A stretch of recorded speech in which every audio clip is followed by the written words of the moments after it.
Hello, I'm Mark, and this is In the Round, Building Big Part 5, Sculpting and Finishing Methods. Today I'll be focusing on the techniques I use to bring a mid-stage sculpture to completion, with all its features, from the largest masses to the finest details, cleanly and clearly defined, and all of its surfaces fully refined.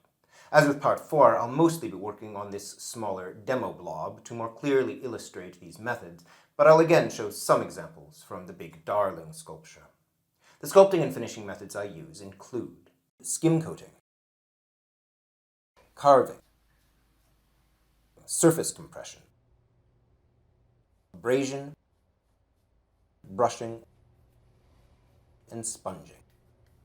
Skim coating can be used both to build up additional mass and to refine surfaces, filling in superfluous dents and dimples. In the first instance, you will apply the clay liberally, secure it around the edges, then use raking fingers to spread it out evenly.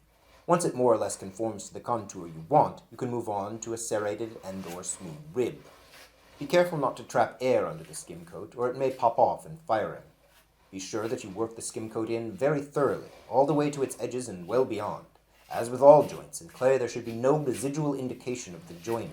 If you don't fully unify the addition, it may delaminate as it dries. If the wall you're skim coating is very dry, it is safer to work in several thin layers, letting the moisture from each addition equalize with the wall before moving on to the next. Be cautious not to make the wall too thick. Ideally, try to keep it under an inch, but it's generally safe to fire up to 2 or 2.5 inches thick as long as you use a long preheat and a cautious firing schedule. Thick walls are safer if you're using paper clay because the paper fibers are effective channels for moisture to escape the interior of the wall. Of course, there are no guarantees in clay, and cracks and breakages do sometimes occur, so be prepared for them and try to learn from them.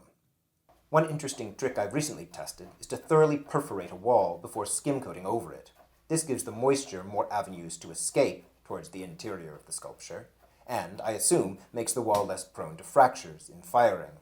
I only did it once, and I don't know how much it helped, or if the wall would have cracked if I hadn't done it, so it's not very conclusive, but maybe try it out if you really want a little more fullness in a wall and are getting worried about its thickness. If you do try it, let me know how it goes. Carving and surface compression are self-explanatory. I usually use a combination of the two to amplify the definition between forms. I follow this definition pass with a unifying and refining pass, softening the definition back to where I want it. For this, I use a combination of very thin skim coats, just to fill in any unwanted depressions, not enough to change the contour of the masses, and abrasion. It's important when refining surfaces to use a strong raking light from many different angles. You will probably be surprised what hidden features a shifted lighting will reveal. The objective of refining is to eliminate superfluous definition, that is, wrinkles, dimples, tool marks, fingerprints, and the like, while retaining clear definition between the forms you're trying to articulate.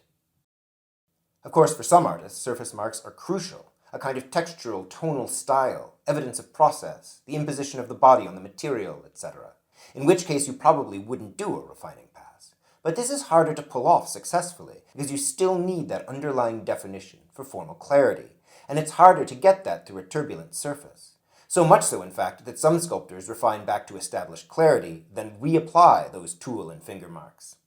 After everything is refined to your satisfaction, use soft bristle brushes to create a smooth surface, or for a more textural surface, which breaks up and softens the fall of light across the forms, stipple with a sponge.